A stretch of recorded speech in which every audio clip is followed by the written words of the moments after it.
गंगा किनारे बसा एक छोटा सा गांव जिसका नाम था शिवपुर।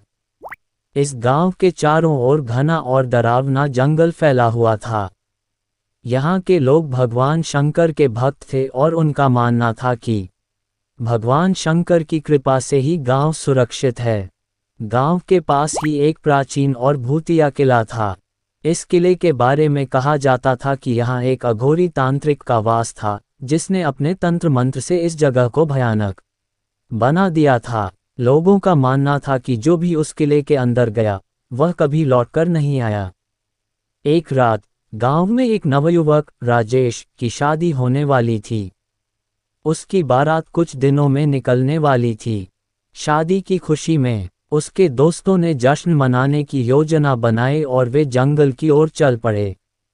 अंधेरी रात, घना जंगल और डरावने पेड़ों के बीच वे हंसते खेलते हुए किले के पास पहुंच गए। सब ने मिलकर राजेश को हिम्मत दिखाने के लिए किले में जाने की चुनौती दी। राजेश ने अपने दोस्तों के सामने खुद को बहादुर साबित करने के लिए चुनौती स्वीकार कर ली और किले के अंदर घुस गया। किले के अंदर एक अजीब सा सन्नाटा था। दरवाजे खुद ब खुद बंद हो गए और राजेश ने खुद को एक भयानक माहौल में पाया।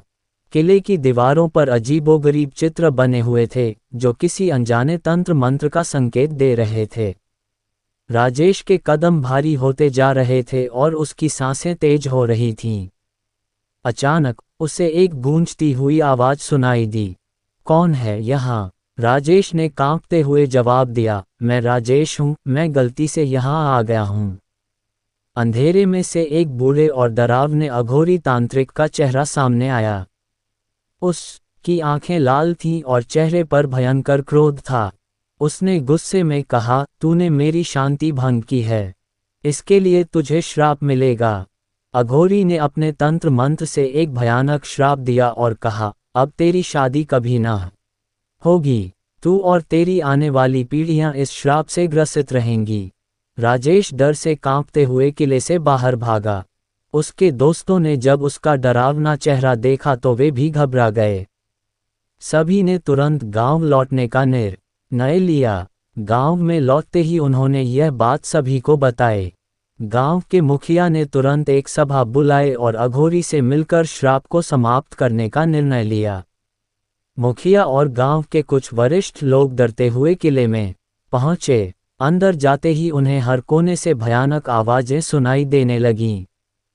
चारों ओर अंधेरा था और अजीबोगरीब चीजें दीवारों पर टंगी हुई थीं। अचानक अघोरी तांत्रिक उनके सामने प्रकट हुआ। मुखिया ने कांपते हुए माफी मांगी, लेकिन अघोरी ने कहा, मेरी शांति भंग करने के लिए मैं तुम्हें माफ नहीं करूंगा। तुम सबको इसके लिए भगवान शंकर की कठिन तपस्या करनी होगी। मुखिया और गांव वालों ने भगवान शंकर की तपस्या शुरू की। न रात उनकी कठिन साधना जारी रही।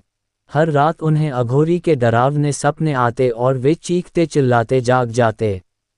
गांव में भूतिया घटनाएं होने लगी। कभी किसी के घर के दरवाजे अपने आप खुल जाते, कभी किसी के बर्तन अपने आप गिरने लगते और कई लोगों ने रात में डरावनी छायाएं देखीं। महीनों बाद भगवान शंकर ने उनकी तपस्या से प्रसन्न होकर उनके सामने प्रकट हुए और कहा, तुम्हारी श्रद्धा ने मुझे प्रसन्न किया है। अघोरी का श्राप अब समाप्त होगा। गांव में खुशियां लौट आईं और राजेश की शादी धूमधाम से संपन्न हुई। लेकिन गांव वालों ने किले के पास जाना हमेशा के लिए बंद कर दिया।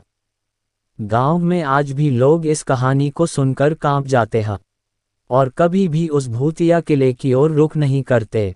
लेकिन उन्होंने ये भी सीखा कि श्रद्धा और तपस्या से किसी भी भयानक श्राप को दूर किया जा सकता है।